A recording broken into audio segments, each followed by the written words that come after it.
Southern Oregon ACEs training team to help all of us winter shelter volunteers understand adverse childhood experiences, that's ACE, and how it affects our guests and ourselves and what we can do. Absolutely. Thanks. Thank you. Thanks for being here tonight. Appreciate it. Thanks for volunteering for the shelter. Very much appreciate that. When we get to like the last part of this presentation, you're going to see kind of like some scientific evidence of why what you're doing is so important. That idea of belonging and attachment and building community is scientifically backed. So it actually does make a huge difference.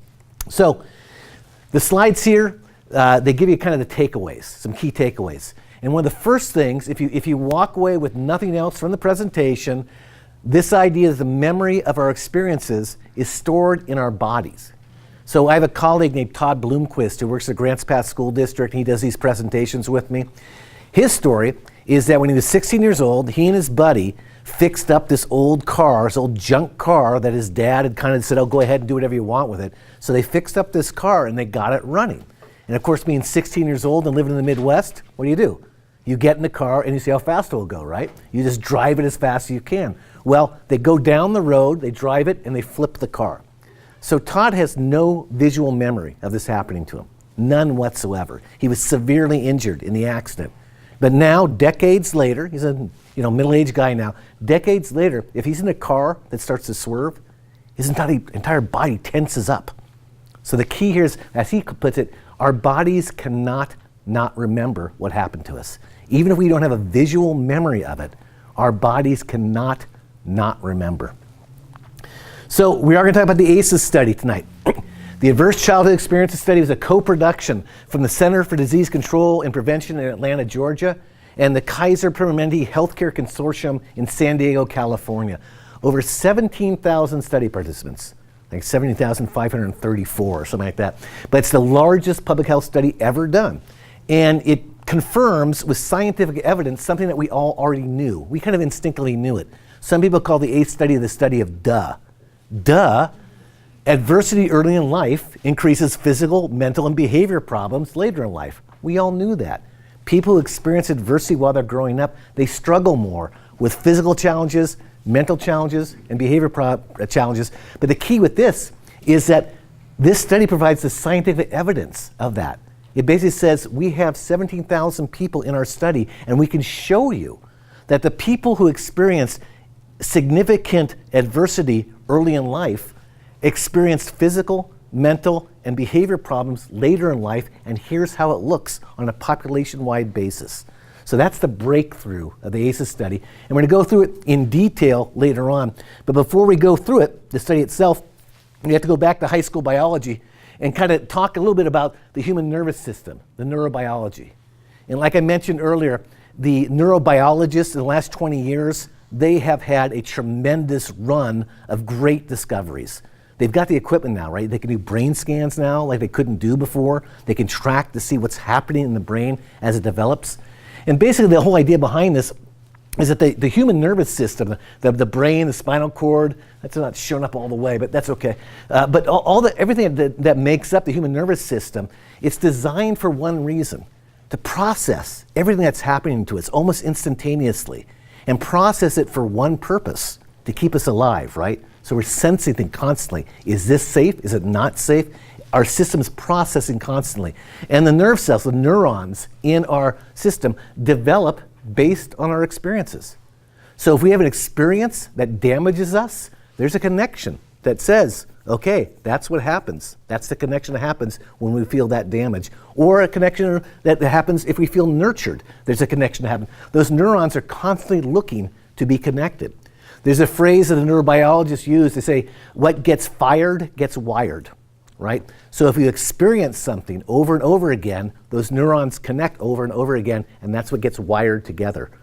Our biology, the biology of our brain and our nervous system, is experience dependent. So this slide, when I first saw it, I was working with the doctor behind the ACEs study. He throws up this slide. I'm in Pendleton, Oregon on a Saturday morning, and I'm looking at this slide going, what the heck? It made sense to me, the first part. These are the neural connections at birth, right? And that made sense. Baby hasn't experienced much, hasn't made many connections. It doesn't need to do much, right? The baby just has to kind of be there. So the connections haven't been made yet. That made sense. And between birth and age 6, there's this incredible experience of neural connections as the baby learns things. Colors, faces, people's names, how to tie your shoe. All these connections happen. And this is what they call the arborization period from birth to 6. And that's why people say it's so important. What happens here, because the baby is making, that young child is making all these connections as they experience all this stuff. They're experiencing nurturing. They're making connections about what it means to be nurtured. They're experiencing neglect. They're putting together those connections that are based on their experience of neglect. But it's that third part of the slide that surprised me. That's about age 14. And I thought, I didn't expect it to happen that way. Now, I was a theater major. I didn't do great in science.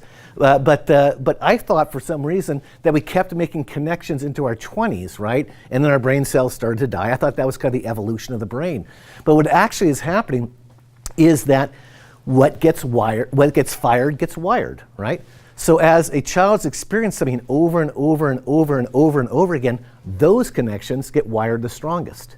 What doesn't get experienced starts to fade away. They call that the pruning period between age 6 and age 14. So if you're experiencing nurturing a lot, for instance, while you're a baby, etc., and then you stop experiencing nurturing, those neural connections associated with nurturing start to go away. The brain wants to create these super highways. It wants to be as efficient as possible. So if you're experiencing a lot of things, very strong connections, so you can experience that and understand what that is immediately. If you're not experiencing things, you lose those connections. We're experience dependent. And it actually changes the biology of our brain due to our experiences. So I'm going to go through how that actually plays out on a kind of, very, very high level look at how a kid evolves with their experiences. Dr. Martin Teicher of Harvard University provided the brain science in this presentation, and the way he likes to describe it is every life is different, but for the sake of this, imagine kind of two basic paths in life. Imagine there's kind of like a dangerous and hostile path that some kids are on, growing up with adversity, unpredictability, a lot of stress in their lives, and then perhaps a path that's more safe and nurturing. So on that dangerous path, kids adapt their nervous systems, because our nervous systems are designed to keep us alive. Kids adapt to fight, flight, or freeze in order to survive. And there are people in this room who grew up on that dangerous path and have adapted fight, flight, or freeze with various levels in order to survive the conditions that they find themselves in. And on the positive side, we all know people who have grown up on that path who can survive really, really harsh conditions. They're tremendously resilient. They found the way to do it. Kids that grow up on this more safe path, they adapt it differently. They don't have to adapt to fight, flight, or freeze. They adapt to people. They adapt to options and processes. They adapt differently because they're not physically threatened. So they have the advantage of nurturing that helps them survive in kind of normal conditions. But people who grew up on that path, when things get really hard, they might struggle a little bit. So I'm going to take you through this kind of step by step. So we all more or less start at a neutral start. Things do happen like, in the womb, babies come out with different kind of characteristics or impacts of the health of their parents or their moms in particular. But for the most part, we start with a fairly neutral start. The key that Teicher talks about is our brain prepares for the world that we anticipate. So if our initial experiences are experiences of abuse and neglect, we start to anticipate abuse and neglect. If our experiences are of nurturing and care, we start to anticipate nurturing and care. And all of us, most of us in a way, grow up with some kind of mixture of the dangerous world and the safe world. I mean, if you have siblings, you grew up in the dangerous world a little bit. But we all grew up with a little bit of a mixture of the dangerous world and the safe world. And in the best scenario, there are adults in our life that kind of help us work our way through that. Because stress in and of itself is not a bad thing. Stress, if you didn't have stress, learning to tie your shoes is stressful. You have to work at it and do it. But actually that kind of little stress helps you to get things done. So positive stress in your life, if it's buffered by adults in your life, you end up kind of growing up in a way that kind of works. It works for you to deal with our society. But if you grow up on this dangerous world path, again, your brain is preparing for the world that it anticipates. It's anticipating danger. Children who grow up on this path experience toxic stress. And this is a real key point here. Like I said, stress in and of itself is not necessarily a bad thing. Yeah? So, and this is a question that you might get to later, but epigenetics, and also I've read mother stress. So Yeah. if she's got a very stressful pregnancy, like during World War II, German mothers You had bet. such high stress, there actually was an increase in men that were gay born during that time Yeah. period. I'll get into the epigenetics in the next section, but you're absolutely right. The stress that a mother feels does impact how that child, the anticipation the child has for the world they're growing up in. And also it impacts the expression of their DNA. And I'll talk about that in a little bit, about how generation to generation to generation, the impact of stress can be tracked. But the key I want to get to with this is toxic stress. Because toxic stress comes about in children who grow up on that dangerous path and they experience constant, unpredictable stress. That really is the core of toxic stress. When a child experiences constant, unpredictable stress, like living in a war zone, for instance, or living in a house with domestic violence or extreme poverty, that constant stress, they adapt in that way. It changes their biology because stress hormones like cortisol flood the system. When you get stressed, when you see the bear, Peter, you see the bear, you get fired up, right? Yeah. Like, okay, I see the bear, right? How long do you know how long it takes you to come back down again after you see that bear? How to calm back down? 20 minutes. You got it. It's about 20 minutes. Takes about 20 minutes. You see the bear. I gotta get out of here. There's a bear. You get out of there. It takes you about 20 minutes to calm back down. When we work with the K-12 folks, we talk about this just in terms of how the brain works, right? Because they can explain this to their students and they actually get a kick out of it. But if you take this as your brain stem, right? You guys can do this audience participation if you want. If that's your brain stem, your brain basically evolves from the most primitive part to the most advanced part, right? So at the brain stem at birth is there, and the first thing that develops is your emotional core, right? That's what develops first. You know, your ability to sense fear, anger, whatever it is, the emotional core is the first part of the brain. As your brain develops over the years, the more analytical part of your brains develop, right? Your cortex develops as well. So when you see that bear, what happens? You flip your lid. Yeah. You get triggered, you flip your lid, and what's there is that emotional core. And you're flooded with adrenaline, and I'm getting out of here, right? And that's what you're doing, you're getting out of there. That part of your brain, you're not negotiating with the bear. You're not talking about this, you're getting out of there, right? Because that's what's in control right there. You have flipped that part of your brain, your emotional core, you're totally in reaction mode and you're going, okay? And it takes about 20 minutes before the analytical part of your brain reconnects to the emotional core, right? So what happens though if the bear comes home every night? And what happens if the bear comes home drunk and mean every night? Kids who grow up in that situation, they never get to come back down. Their bodies are flooded with stress hormones like cortisol constantly. Cortisol can disrupt the connections in the brain. It can actually kill brain cells. It changes the biology of the brain. So the neurobiologists now can do brain scans. You know, you've probably seen pictures of brain scans, and there's studies that show brain scans of kids the exact same age and gender that have grown up in different experiences. A child who's experienced tremendous toxic stress, like children who have experienced tremendous neglect. They have brain scans of these kids who grew up in an orphanage in Eastern Europe who had experienced tremendous abuse and neglect. And they have studies of those 7, 8, 9-year-old kids, and they compare them to 7, 8, 9-year-old kids, same age, same gender. They look like, who have not grown up in that kind of environment, they look like two different species. The brains of kids who grew up in a nurturing environment, there are connections, all parts of the brain. All the different neurons are firing off throughout the brain of the children who grew up in a nurturing environment. In the kids who have experienced abuse, there are black gaps between the parts of the brain. They look like two different species because the experience that child has and the impact of toxic stress can change the biology of the brain. So again, kid grows up on this pathway. They experience this toxic stress. That is their experience, their ongoing experience. They develop those characteristics of brawn over brains. Again, they've adapted to fight, flight, or freeze. In order to survive, they adapt to fight, flight, or freeze. And the outcome is that they can survive really harsh conditions. And we all know people that have grown up on that pathway who have been able to find the way to survive. So kids who grow up on the more benevolent path, again, they adapt different characteristics. They adapt to kind of process over power. You know, they do relational skills. And they can survive in good times, but they might struggle. In an earthquake or a war, they might struggle.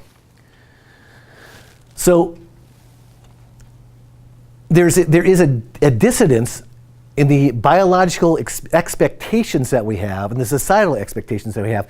We like to kind of pause at this point in the presentation, particularly when we're dealing with K-12 folks, to talk about the word maladaptive. Our request in doing these presentations is that people drop the word maladaptive from their vocabulary. Because given this idea, there's no kid that's maladaptive. Every kid's adaptive. Every kid adapted to what they experienced. So it's no such thing as maladaptive. It's a kind of hard concept for some folks who've been in education for a long time to actually grasp and say, well, if that's true, then what? So given the fact there are people that develop different characteristics, people who grew up on this kind of more dangerous path, they tend to be hypervigilant, edgy, very, very quick to act. They don't really not worried too much about relationships. They're just worried about like what's next.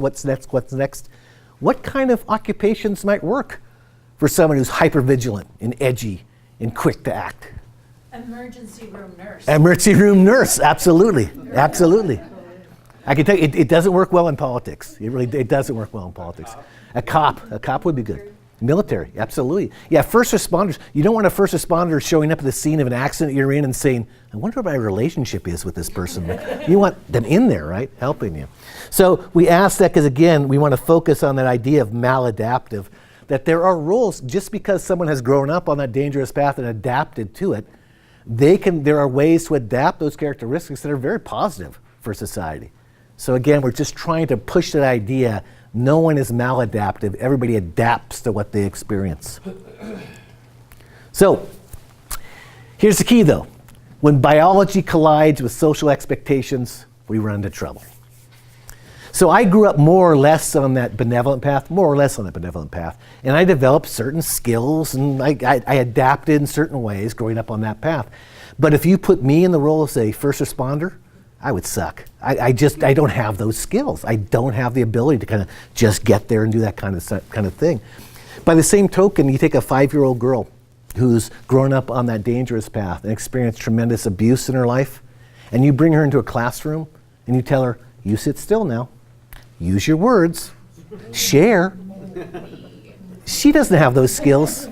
She doesn't have the skills any more than I would have the skills to be a good first responder. She has to be taught those skills the same way I would have to be taught the skills to be a first responder. So we go through, actually I'm going to go back here, bounce on one. What they found in this study of neurobiology in the past 20 years, they've been able to identify the sensitive periods of cause and effect in brain development. And this gets wonky, but it really is fascinating. They've been able to determine if this happens to a child at this period of time of brain development, the likely outcome is this. They've been able to track it, and we're going to go through it here in a minute in kind of detail. But to me, that's amazing that they've been able to get the data on that so clearly. So as we're going through this process of experiencing and adapting and experiencing and adapting, our biology is changing based on what we experience. Our stress level gets set during that process, right? So everybody in this room knows people or works with people or lives with people who they say, oh boy, that guy's got a short fuse. Boy, that guy gets triggered like, you look at him wrong, bing, he's like that, Or you talk about people who say, oh boy, she never gets upset or he never gets upset. It's because based on your experience and adaptations, your ability to handle stress is determined. So people who experience tremendous amount of stress as they go through that process of experience and adaptation, their stress level is set at a very high trigger point. So any level of stress, like someone cutting you off on the road as you're driving, you might say a few choice words to them, but somebody else might get out and shoot them. It's just dependent on what level of stress that they can stand. So that's the whole process as we keep this process of adaptation. And the stress level is set by early adulthood. It doesn't mean it can't change, but as we go through this experience, usually by early adulthood, that stress level is set. So people are kind of like, that's where they are, 18, 19, 20, 21 years old, that's where they are, unless they actually work tremendously hard to change that trigger of their stress. So these are the key variables that they found in brain outcomes. So the brain develops over time. So one of the key variables is the critical and sensitive time of the experience that a child has. So the timing of the experience, the type of experience, positive and negative, but we're looking at kind of the adversity, the trauma experiences now. The time of the experience, the type of the experience, and the gender can all make a difference. And to me, this is just flabbergasting. They've been able to trace through their research that neglect and sexual abuse impacts both boys and girls, right? No question about it. But the most profound impact of neglect shows up on boys from birth through toddler years. And the most profound impact on sexual abuse shows up in girls ages 9 to 10. They've been able to determine it down to that level. And we're going to kind of talk you through that, the sequential development of the brain and the impact of adversity and toxic stress at different points of brain development.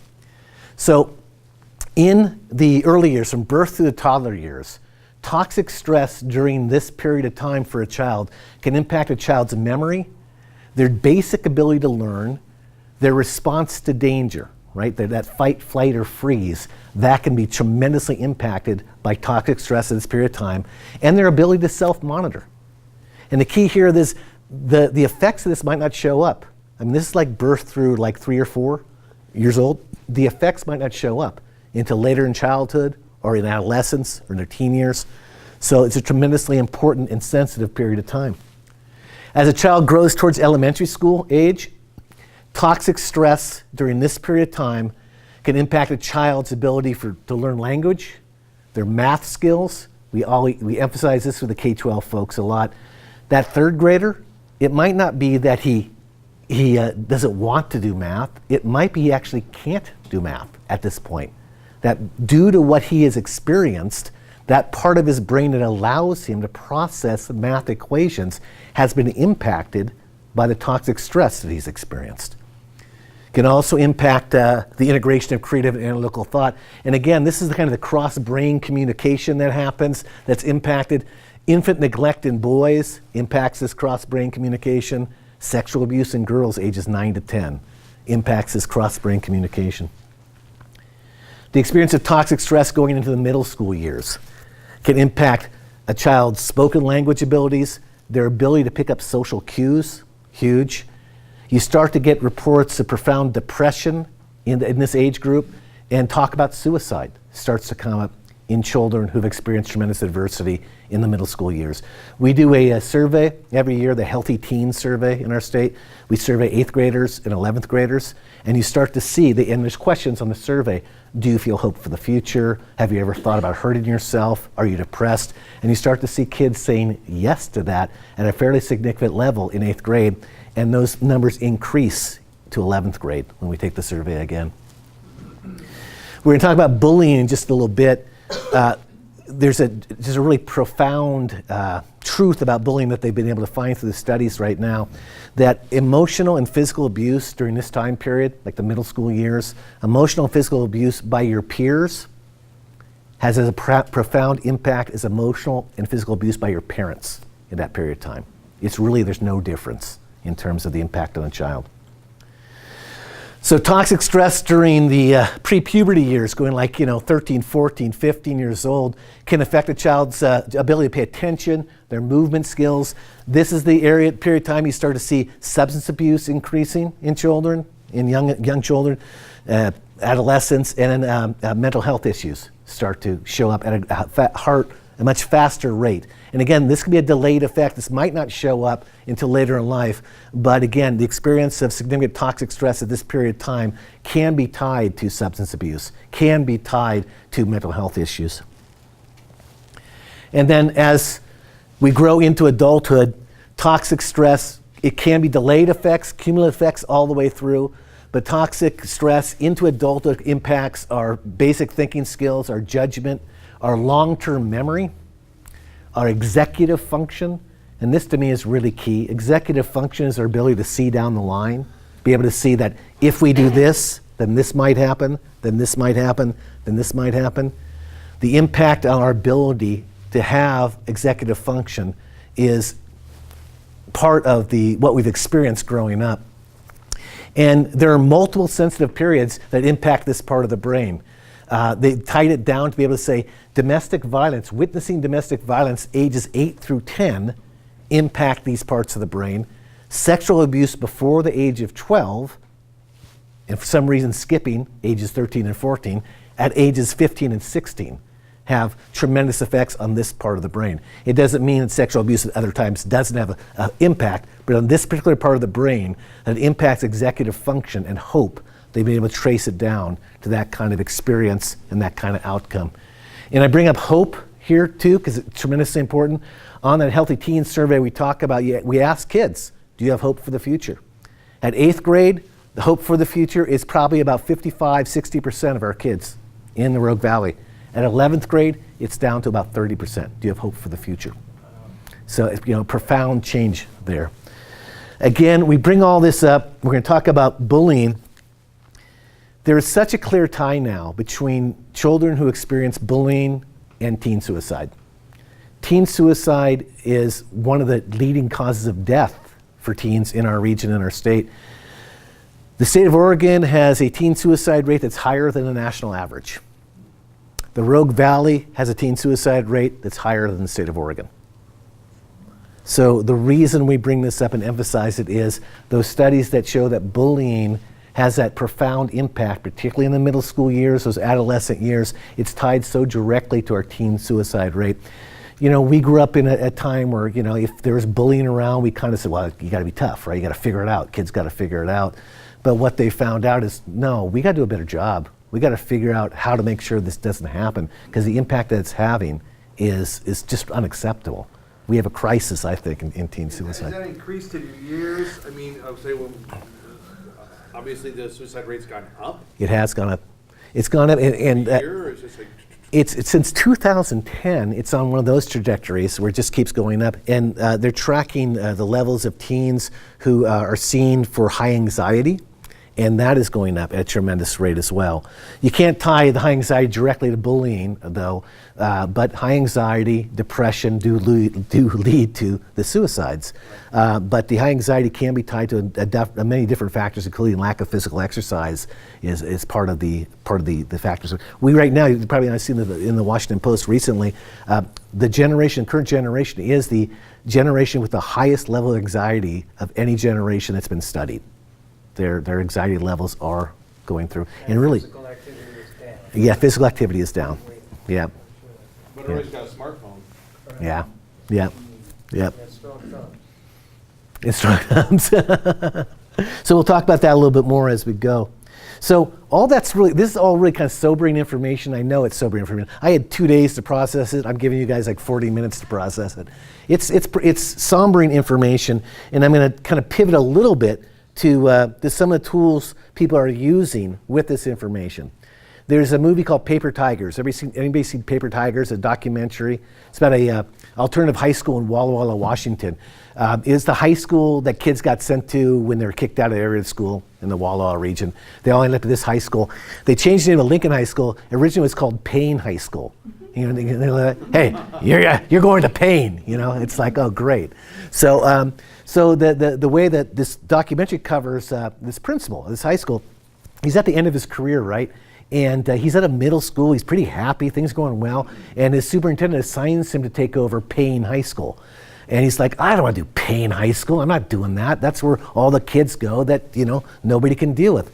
Well, they say, yeah, we want you to do it. You got to do it. So he figures, okay, at the end of my, I'll just go ahead and do it. So his first couple years there, he changes the name to Lincoln High School, try to change the image, but he's a real tough love guy. He's like, hey, you screw up, you get in a fight, you get suspended 3 times, you're out.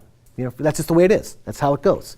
And for the first 2 years, they keep expelling kids. And they keep their academic stuff is bad to begin with, is getting worse. He's going, we got to do something different. So he goes to this conference in Denver, and they do this whole thing about neurobiology. And the way he tells the story, he spends his day delving into neurobiology, particularly about the adolescent brain and the impacts, etc. He says he goes back to his hotel room and he weeps because he realizes that for over 20 years he's been traumatizing kids who are already traumatized. And he goes back to his school, and again, this is the hard knock school, goes back to his school and he says, we got to do something different. We got to figure out how to do something different. We're not going to expel kids anymore. And of course, his teachers say, you're nuts. That kid, he threw a chair through the window. We got to figure this out. So they started to develop, okay, what are some things we can do? This is one of the things they developed. Based on that idea that if you flip your lid, it takes you about 20 minutes to calm back down. So they developed this kind of tool that says, okay, an incident happens, 2 people get into a fight, okay, 2 girls got into a fight, separate them out, let them calm down for a little bit, and then talk to them. Are you ready to deal with this right now? If you are, hit green. If you're not ready to deal with it, if you haven't come back down, we can wait an hour, or we can wait till the next day. We still have to deal with it. We're gonna deal with it, but let's deal with it when you're ready to deal. And just by changing their practices with this type of tool, they started to get some really remarkable results. They would get kids who had been constantly the ones who had gotten in fights or swearing out a teacher or whatever, and they'd suspend them, etc., over and over again. Instead of suspending them, they'd say, okay, let's work with this. Let's see what's going on with you. And they'd say, the kid would say, I'm so upset, I can't talk for a day. Okay, but we are going to talk tomorrow. We're going to talk tomorrow. Their experience was that kids, once they came back down, kids could come in and say, you know what? She said something about my mom, and it really made me mad. And I know I was wrong. I'm really sorry. I shouldn't have whacked her, but I'm really sorry about it. And the principal would say, okay, what do you think we should do? Well, I really upset the teacher. I should wash the teacher's car for 2 years. Like, no. How about you apologize to the teacher? Yeah, I can do that. And how about we start working on how can you better react if somebody says something insulting about your mom? What can we do about that? How can, what are some strategies we can use? How can we, and they started to get these remarkable results. They started to get these kids who everybody had given up on, keeping them in school. And they started to see their graduation rate going up. And they started to see their high school graduates from Lincoln High School actually going on to college, which no one ever expected. And the entire community started going, what's going on here? And I'll talk about this a little later in terms of how a community can look at this and actually use this science in a proactive way to kind of benefit the kids and families. So I wanted to give you some hope after giving all this, the somber information in the earlier part of the presentation. Okay, so that was like 20 years of neurobiology in about 35 minutes or so. I'm going to give you 20 years of epigenetics in about 5 minutes. Epigenetics is fascinating because, in the last 20 years, they've been able to unravel our DNA chain. So scientists are able to say, look, here, this is what the DNA chain is, this is what happens to us. And they've been able to trace, going back in time, they can trace the DNA of previous generations, and they can track DNA going forward. And what they have found is that the experiences of one generation actually do get passed down to the next generations in the expression of their DNA. So, this makes sense, right? So populations like the Native American population or the African American population, they have experienced tremendous stress, toxic stress as a population. That can be seen in the expression of the DNA in subsequent generations. The Jewish population in World War II, they have studies that show that a young woman growing up in Europe at the start of World War II, they can trace her DNA to her daughter, to her granddaughter, now to her great-granddaughter, and to see the expression of the DNA, how it changes. And that has outcomes in health, outcomes in behavior, etc. You can track it. So historical trauma exists. Historical trauma is real. And one of the studies that they point out to illustrate this is the rats in the cherry blossom study. In this experiment, scientists had rats in cages, right? So what they decided to do was introduce the scent of cherry blossoms into the lab. They did all sorts of different scents, right? They put in, flower scent or whatever. Cherry blossoms, though, when they put in the scent of cherry blossoms, they would shock the rats. So cherry blossoms, shock. Cherry blossoms, shock. It didn't take long for the rats to understand if they scented cherry blossoms, they were going to get hurt, right? So these were all male rats. They took the sperm from these male rats, they impregnated female rats who had never been shocked. Those female rats had babies. They took those babies to an entirely different laboratory, and they let those baby rats grow up to be adults. They were never shocked. They were never mistreated. So they grew up to be adults, and the scientists put the scent of cherry blossoms into that second lab. What do you think happened? They freaked out. They flipped. They all flipped. They had never been shocked. But that had been passed down. And my buddy Todd, who I talked about, we were in the training getting this, his immediate thing goes, oh God, can it be reversed? And the good thing is it can be reversed. Like 3 or 4 generations later, but it took 3 or 4 generations, the rats in that line didn't react if they smelled cherry blossoms. So it can be reversed. But the key thing is it does impact, toxic stress impacts the expression of our DNA. And that can be a family in a cycle of poverty. That family's DNA is impacted, the expression of DNA, or on a demographic, on like a whole historical trauma on a demographic like Native Americans. So that to me is that we bring this up just to make sure people understand that this is intergenerational that happens. Oh, I already did that one. So, now let's take a break because there's a lot of information all at once. The deal with this information is we're the first generation to have it. We're the first generation to have these breakthroughs in neurobiology. I mean, people had thought about this and speculated, but we're the first generation to have the science behind it. We're the first generation to have the science behind epigenetics. So what do we do with it? You know, can we drop maladaptive from our vocabulary? Can we look at that early childhood part of time and how crucial that is in development? And can we do a better job of protecting kids in those early years? In the bullying issues, can we do a better job of that? And on the positive side, because we know those are those sensitive times of cause and effect, can we give our kids better support during those times, more stimulating things? California's got this great campaign, you've probably heard about it, where they call it 0 to 5, where they talk about read to your kid, sing to your kid, talk to your kid, everything you do to help give that kid stimulation during that period of time. Can we do a better job of that with this information and get better outcomes? And the next time that some kid is acting out, can we maybe see it as not what's wrong with him, but what happened to him? And try to approach it a different way, try to meet that kid where that kid is and approach it a different way and not push people out. You guys are all dealing with people that have been pushed out of society. Is there a way that we can say we're not going to push people out of society anymore and judge them? We're actually going to say, it's not what's wrong with you, it's what happened to you. I don't even need to know what happened to you. I just need to know that something happened to you. And right now, this is where you are. Is there a way we can work with people to meet them where they are and not expect them to be different than what they are? They adapted to what they experienced. So can we meet them where they are and try to help them? So when we've done these presentations around the valley, we did one for the Housing Authority of Jackson County. And at this point in the presentation, I asked, did something come up for anybody? And there's one of their staff members who seemed really agitated. And I was like, oh, okay, well, what came up for you? She goes, I'll tell you what came up for me. I'm normal. And I was like, yes. And she says, my husband's been telling me for years I'm not normal. I am normal.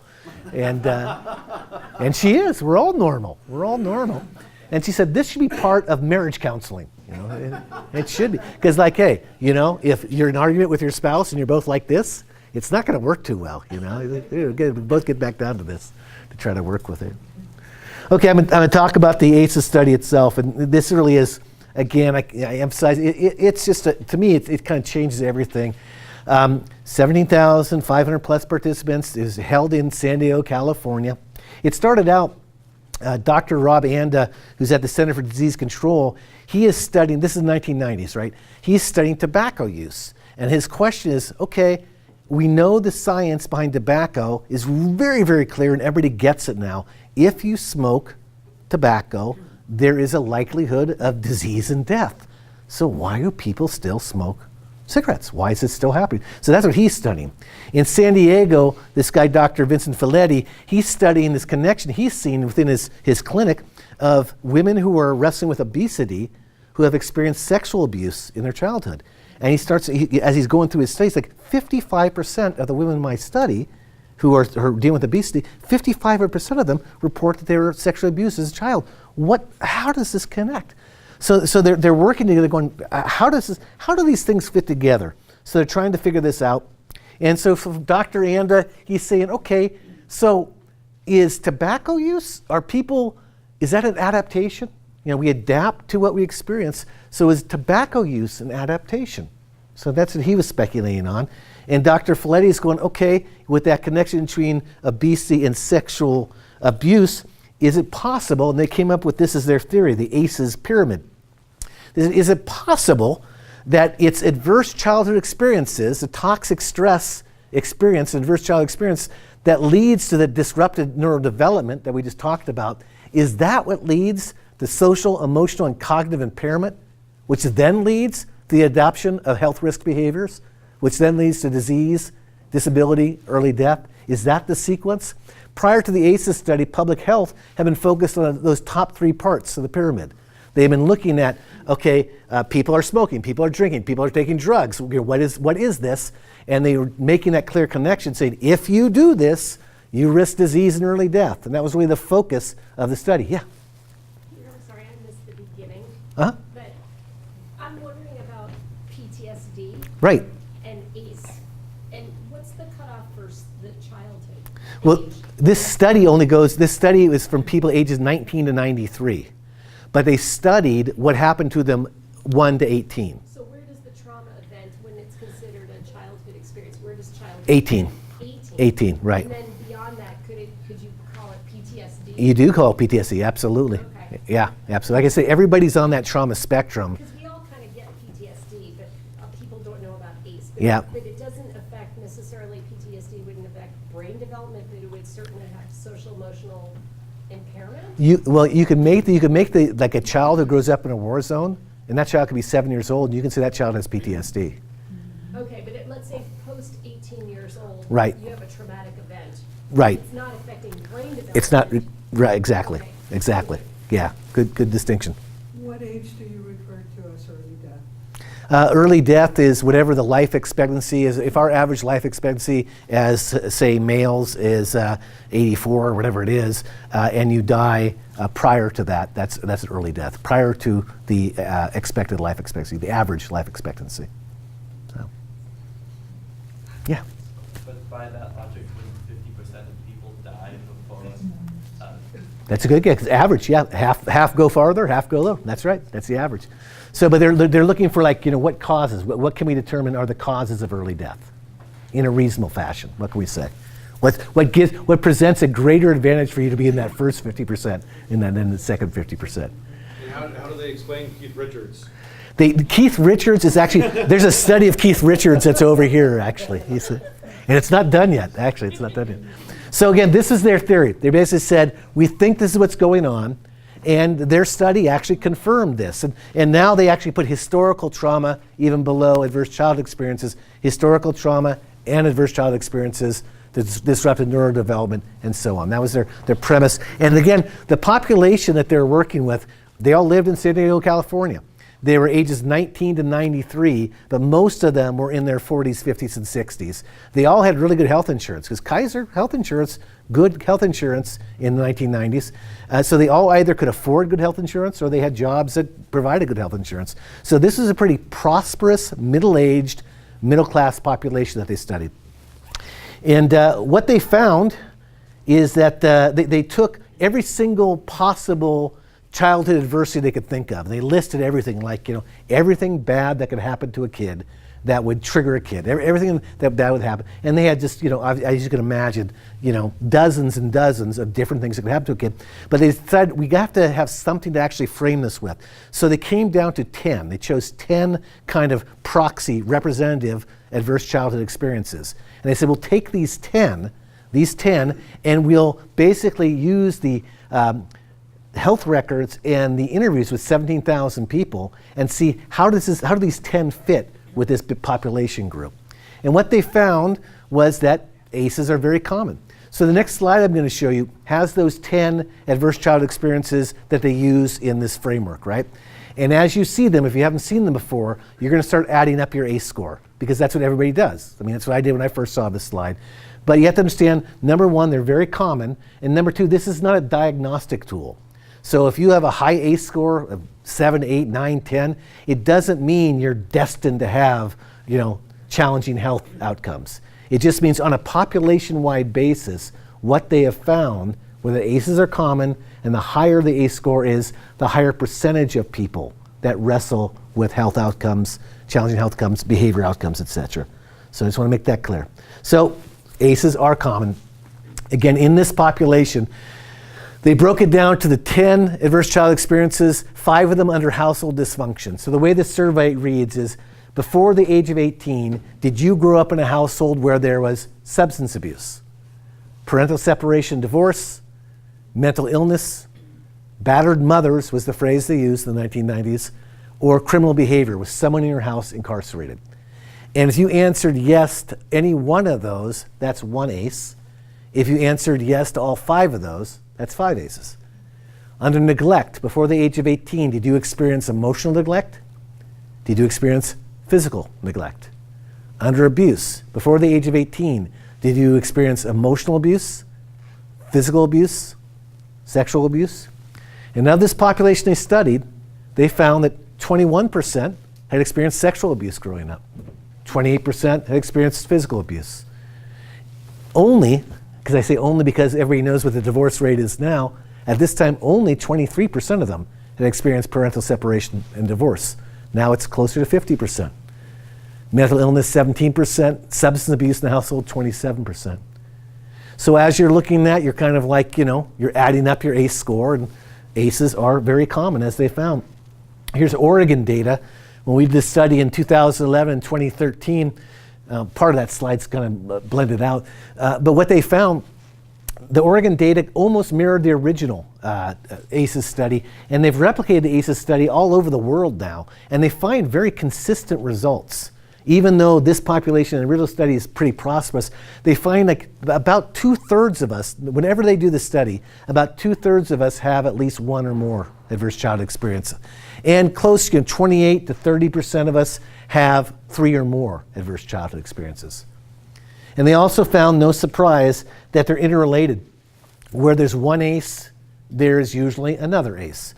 I grew up in a household where there was substance abuse and there was also neglect. That kind of went together. So it makes sense that where there's 1, there's often more than 1 ACE. So what they found in the study is that there's this dose-response relationship.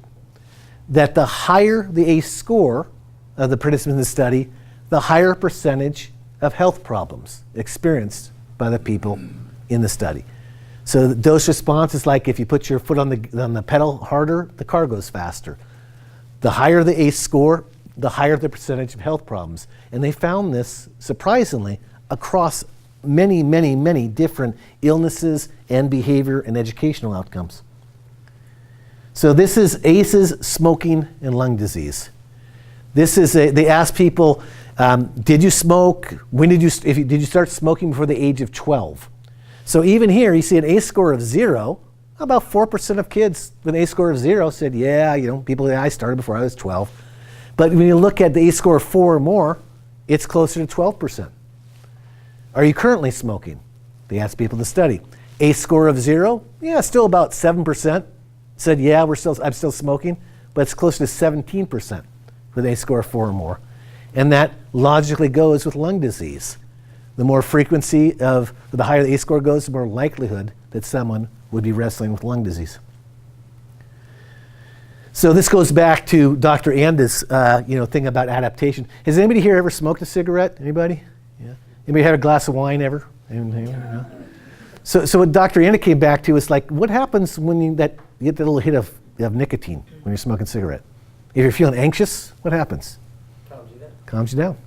So he said, yeah, it could very well be for some, not for all, but for some smokers, the reason they don't quit is it works for them. It's an adaptation. And his point in bringing this up is that some adaptations are healthy and some adaptations are not, but they're adaptations, So this is ACEs, alcoholism, and marrying an alcoholic. So again, ACE score of 0, about 3-4% of people say, yes, I have struggles with alcohol. It goes up to 16% with an ACE score of 4 or more.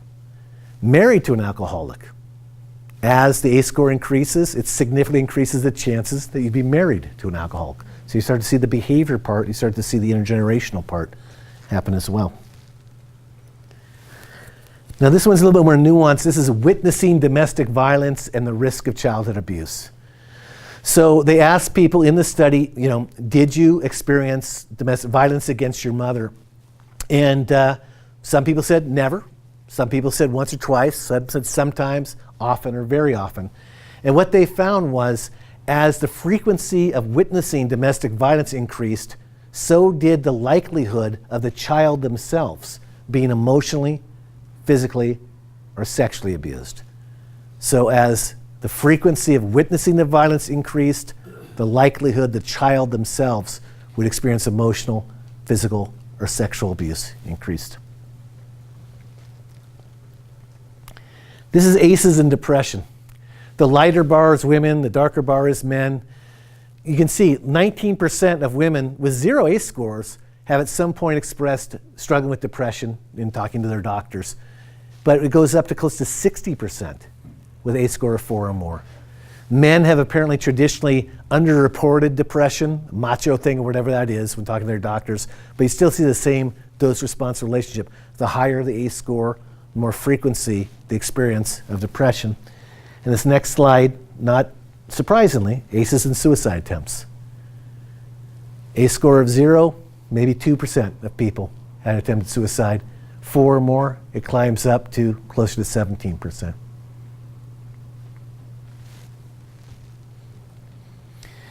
Then they started to kind of mix it a little bit up and say, okay, let's see how this combines health and social problems. And what they found was, as the ACE score increased, the more likely it would be that someone would experience multiple problems, co-occurring problems. So the higher the ACE score is, the more likely it is you'd experience anxiety, sleep disturbances, maybe illegal drug use. Those health and social problems would increase as the ACE score goes up.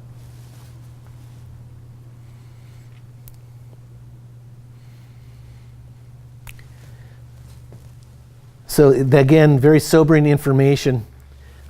Trying to turn a little bit to hope again. When I first saw this information, and we had this incredible discussion about what we've been trying to do to address root causes of poverty and homelessness and the people that you're working with.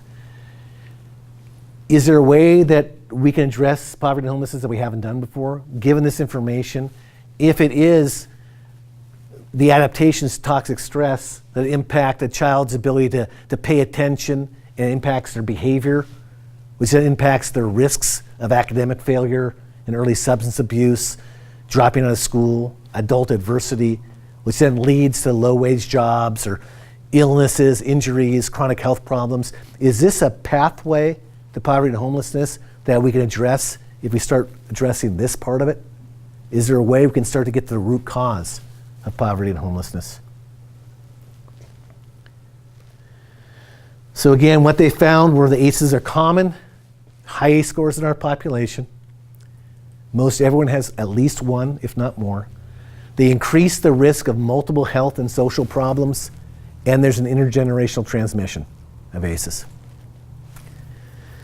So taking this, the folks behind this, Dr. Anda behind this, he started to say, okay, how can we like focus on this in a way that gets a broader picture? So they started to look about these outcomes around the edge of the circle. What parts of these outcomes can be attributed to an ACE score of 4 or more? So they started to put together 40% of recent depression can be attributed to an ACE score of 4 or more. 67% of suicides can be attributed to an ACE score of 4 or more. 67% of people who express life dissatisfaction. 55.7% of people who experience anxiety. Alcohol, binge drinking, 32.5% can be attributed to a higher ACE score. And they've got dozens of these slides, and I picked out 2 here. 41% of chronic depression, 17% of asthma cases can be attributed to a high ACE score. Workplace injuries, 25% of workplace injuries. Diabetes. The reason that they put it in this kind of format. They call these the oil slick slides. And they got a bunch of these. And the reason they set up this way is to ask the what if question. What if we could like put a sponge in the middle of this and soak up some of that oil? What if we could start to lower the average ACE scores in a family or a community? We'd have an impact on all of these outcomes. We'd have an impact on all of these if we could reduce the average ACE scores in a family, in a community. And the good news is, it's possible to do. And we don't have to recreate the wheel to do it. So the state of Washington started working with this information about 12 years ago. Walla Walla, Washington. The high school there was part of this process. They started to say, wait a second, if this is what's happening, and if we can lower the average ACE scores, it's going to take time, but what kind of results we'd see?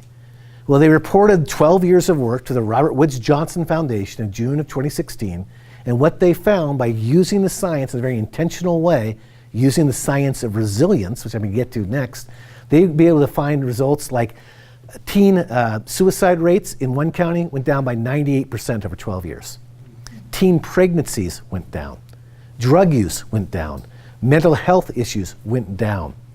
High school graduation went up.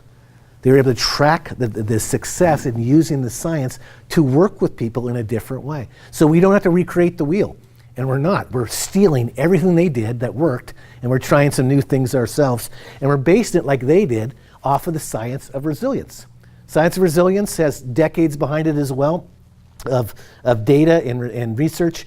And what they found with the science of resilience is that there's 3 core protective systems that make up resilience. And I'm going to read this quote because it's important. Nurturing the healthy development of these protective systems affords the most important preparation or inoculation for overcoming potential threats and adversities in human development. Similarly, damage or destruction of these systems has dire consequences for the positive adaptive capacity of individuals. So we all adapt to what we experience, right? And our ability to positively adapt is impacted by the strength of these core protective systems. And without going into politics, I think just looking at our society, as I go through this, I think you'll probably agree that we've allowed these core protective systems to be damaged. And whether it's political or social, we've allowed these systems to be damaged. And if we can start focusing on the systems, like they did in Washington, and build them back up, strengthen them again, we will have better results for our kids and our families and our communities. So 3 core protective systems. The first one is individual capabilities. So all of us who have kids, all of us who teach kids, all of us who work with kids, this is what we're doing all the time. And all the science shows it's extraordinarily important. Teaching your kids that what they do matters, incredibly important. Teaching their kids that they're valued, incredibly important. Their individual capabilities, confidence, advocacy, that they are important, what they do matters. Giving kids tasks that actually mean something to their family, very important. Building up those capabilities. But what we're also finding is that it's possible to focus on kids. Remember earlier on I mentioned that you take a 5-year-old little girl who's suffered abuse and adversity, take her into a classroom, and she doesn't have the skills to survive in that environment. They're finding ways to actually teach that little girl those skills. They're saying, okay, we have to develop those individual capabilities. This little girl has to learn how to self-regulate. How are we going to teach her how to self-regulate? Here in the Rogue Valley, the Phoenix Talent School District, it's a pretty great story in a lot of ways. Several years back, there were a couple suicides in the high school at Phoenix High. And the superintendent there, Teresa Sayers, at the time, she was devastated. Their community was devastated. She goes to her school board and says, I can't take this anymore. We can't take this anymore. Give us a break. Give us 2 or 3 years. Let's not worry about the standardized test. Let's not talk about the tests in our school district. Just give us some years. Let's focus on the kids. And her school board backed her. They said, yeah, we can't deal with this anymore. This is too much.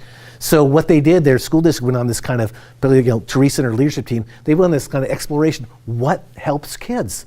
What are other people doing that helps kids? And they came across this thing called the PACS Good Behavior Game. And they decided to do a pilot project. They interviewed school districts all around the Northwest, and they found this PACS Good Behavior Game. So they said, well, let's try this in our first grade classrooms. It teaches kids how to self-regulate. So they had their first grade teachers trained in this this process, and they started to look at the results. They had a baseline of classroom disruptions in their first grade classes, so they knew when they started, every 15 minutes there's an average of X classroom disruptions in our first grade classes. But we're going to start this game and see if it makes any difference. So the game sounds incredibly simple, but it's based on this theory of behavior and development that's really quite remarkable. The teacher starts off by getting her class and asking their class, so what's the coolest classroom you can imagine? What's the classroom you'd want to come to every day, that you'd love to come to every day? And they start things like, oh, well, there's music, okay? And everybody gets along, okay? It's fun, it's fun. Everybody gety to learn, everybody learns. So they develop all these things like the coolest classroom in the world, and that's the PAX classroom. PAX being a Greek word, peace, prosperity, PAX. That's the PAX class, and that's the classroom everybody wants, right? That's the PAX. Then they talk about classrooms that aren't PAX, like everybody fights, no fun, blah, blah, blah. So 2 or 3 times a day, the teacher will say, like giving a spelling test, you say, hey, we're gonna do the PAX with the spelling test. So again, they do this 2 or 3 times a day. The kids know what the PAX game is.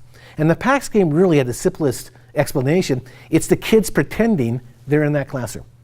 They're basically taking the test, pretending it's this classroom. It really all what it is. The game is to not disrupt the class. The game is to actually have fun and everybody learns, right? That's part of the PAX. So they're taking the test, and like if you disrupt the class, it's a spleen against your team. There's red team, blue team, yellow team, green team, and spleen is like a point against your team. But they designed the word spleen because you can't frown when you say it. Spleen, yeah, spleen. It's no big, everybody spleens. It just happens, Everybody spleens. Oh, spleen, blue team. No big deal. Just keep going. And after the test is over, whichever team has the fewest number of, and if you get mad at him because he got a spleen, that's another spleen.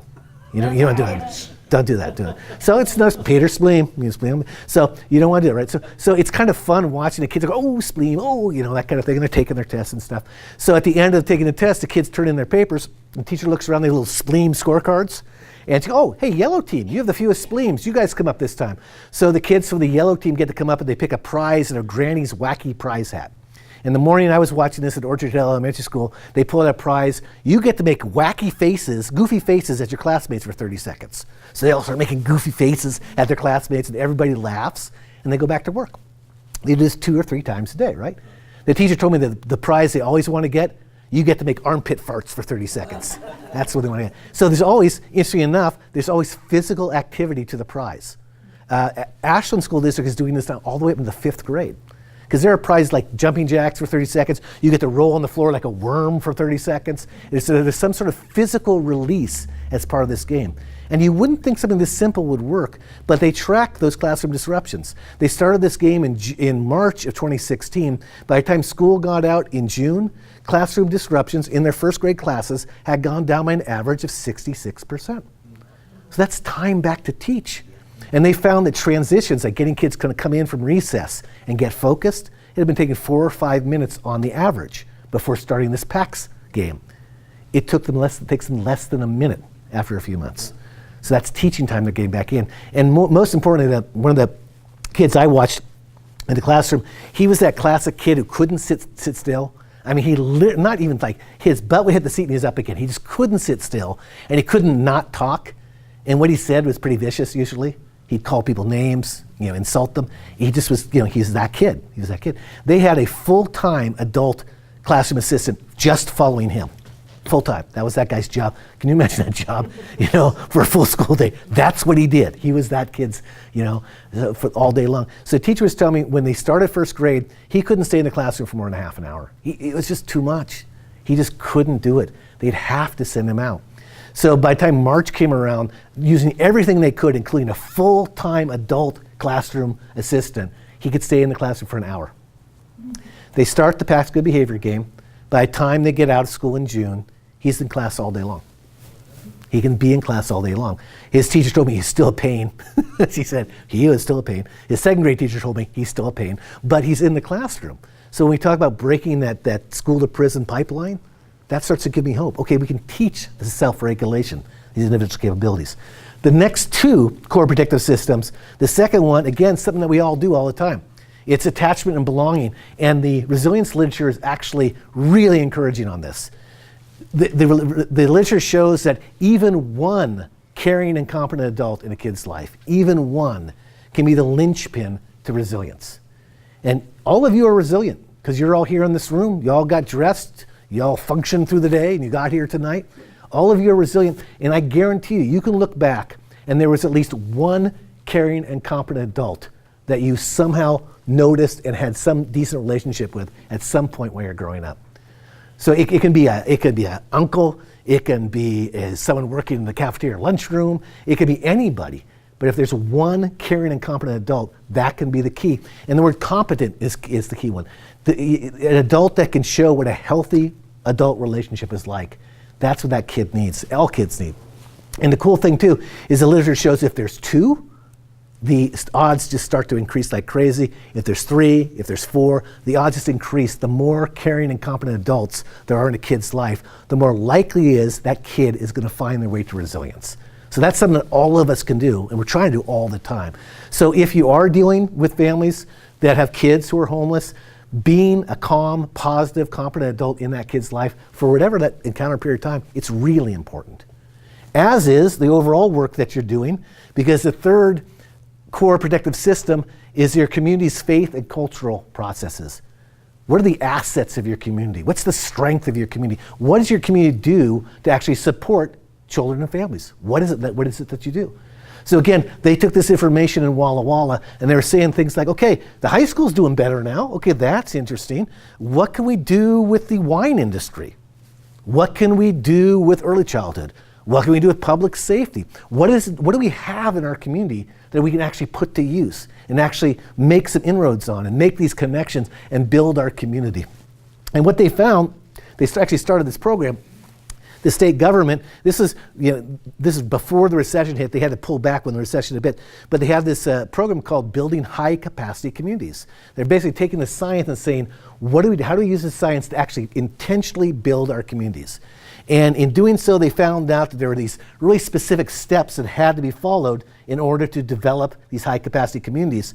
And the first one is leadership expansion, which just means that you don't have to be elected or appointed, that anybody can be part of this effort, no matter whether you're working in a residential treatment facility, or you're working in a school, or you're a dad staying home with kids, whatever it is, you can be a leader of this effort. Coming together around issues that matter to that community, sharing what you learned, and then the result-oriented decision just makes sense. If something's working, do more. If it's not working, dump it, do something else. The New York Times actually did a 3-part series on the Washington experiment. It was published in August of 2016. And one of the articles that they used to focus this building community told a story they called the light bulb story. Because it illustrates all these points. There's a woman living in a community in Washington with a high crime rate. And she was like, okay, I can't stand this. We've got to turn our community around sometime. We've got to support kids and families. What can I do? So she got some of her neighbors together first, and they got the city to fix the streetlights in their neighborhood, because the streetlights have been out forever, and the neighbors kind of run down. So they got the city to fix the streetlights. They felt good about that. And then she realized, we all kind of hide at night. We all turn off our porch lights at night. We all lock ourselves in at night. What if we started turning on our porch lights again? What if we just did that, would that help? They got a local hardware store to donate light bulbs. So they went around their neighborhood and they gave out light bulbs to everybody. And they said, hey, we're all going to turn our porch lights on at 6:30 on Sunday night. Let's all do it. Come on. It can't hurt anything. Let's try it. So they convinced everybody at 6:30 on Sunday night, whatever it was, they turned on their porch lights. And the crime rate started to go down. Well, it wasn't just the light. They'd been developing relationships. They actually knew who was living next door to them. That helps. So they were developing those relationships, but the crime rate started to go down. So they told everybody about it. They were very proud about that. They shared what they did. Other communities were saying, well, what else could we do? What's an asset to our community? And they did more of those kind of neighborhood building things because they worked. So those are kind of the steps of following through. And these are the principles that have evolved through the science of resilience. When people talk about trauma-informed systems of care, you hear that phrase, trauma-informed, a lot now. In fact, we have a pamphlet over here about trauma-informed care. And it basically means it's care or policies based on understanding of the impact of trauma and the need to meet everybody where they are and work with them to move forward. The 5 principles are safety, trustworthiness, choice, collaboration, and empowerment. They're easier said than done. Safety, ensuring physical and emotional safety, tremendously important. The Asante hospital system, they've adopted a model on this called the sanctuary model, and they've added moral safety. to their top principal. Their question is, as an employee, are you physically safe? Mm-hmm. Are you emotionally safe? Mm-hmm. Are you morally safe? Does Asante let you do the right thing? Are you able to do the right thing? So that's their sense of safety. Trustworthiness, maintaining appropriate boundaries and making tasks clear. Anybody who's raised a kid know that is a challenge, but it's really essential to do. The next three kind of go together, but choice is really key. People who have experienced trauma, they had choice taken away from them. They didn't ask to be traumatized. It wasn't their choice. So bringing choice back into their lives is incredibly important. Even in small doses, bringing choice back in is very important. Collaboration and empowerment go along with it. Those of you who know the organization Kairos, it's a residential mental health treatment organization. They have facilities in Grants Pass. They started using this process called collaborative problem solving. It was developed by Massachusetts General several years back. And basically what it is, they're working with the most traumatized teens and young adults, some of them who are very violent people. And they're living at Kairos, trying to figure out how to move forward in their lives. And what they started to do is they started to give choice to, just like that bullseye thing at the high school. They started working with the young people living there, saying, okay, this is going on. Do you have an idea?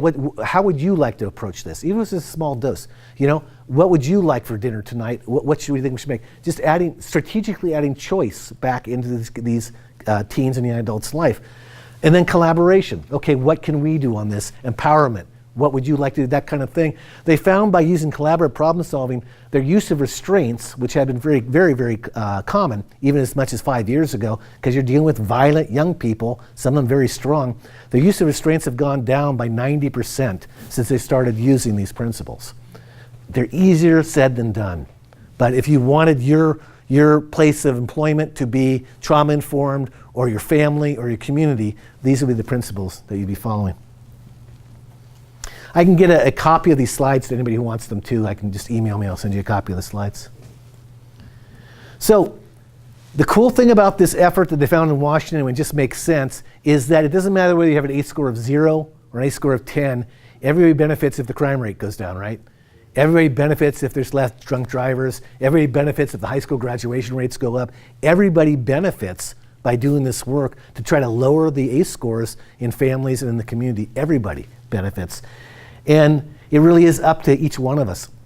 I've been doing this for about a year and a half now, and just kind of immersed in these, and I keep getting different studies sent to me, all these different people talking about it. And it really is clear that if you follow this to the logical conclusion, the whole thing about individual capabilities, attachment and belonging and community, you can't escape the idea that every interaction matters. I mean, every interaction matters. You're in shopping cart, it's Sunday morning, you just want to get the bananas and go home, and someone comes up and talks to you, and you say, am I building community or not building community? You're working with somebody who drives you nuts. Is there a way that you can work it out? Every interaction matters, and the kind of revelation, I can say this because we're in a church building. I'm driving back from Pendleton after spending 2 days with this stuff, and I'm in the middle of Central Oregon, and it strikes me that all the science involved with this leads to compassion. That compassion has a scientific basis to it. And that to me was like oh my God, that was just like a whoa to me as well. So it is up to us. None of us could do it by ourselves, but all of us can do it together. And just so you know, as you're working with people, it does matter. If you're working with someone who's having a rough night, you make that night a little bit easier, it matters. There's a cumulative effect that matters. It all matters. Every interaction matters.